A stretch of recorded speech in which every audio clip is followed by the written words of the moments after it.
በተደጋጋሚ እንዳልኩት ይህ መከላከያ ሰራዊት የብልጽግና ሰራዊት አይደለም። ይህ ሰራዊት የአብይ ሰራዊት አይደለም። የኢትዮጵያ ሕዝብ ኩራትና መከታ የሆነ አርሚ ነው። እኛ ከናንተ የምንፈልገው ፕሮፌሽናል ጠንካራ አርሚ እንድትሆኑ እንጂ ለአንድ ፓርቲ የሚወግና የሚገዛ እንዲሆን ትናንት እንዳልኳችሁ ዛሬም ደግምላችኋለሁ አንፈልግም። ኢትዮጵያ ከብልጽግና በላይ ናት፣ ከፓርቲ በላይ ናት።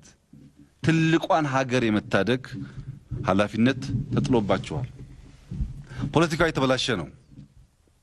የማያቀውን የደም ስር የደም ሐረግ እየፈለገ የሚቧደን ነው። እናንተ ግን ጀግኖች ብቻ ሳትሆኑ ንጹህ ኢትዮጵያውያን ናችሁ።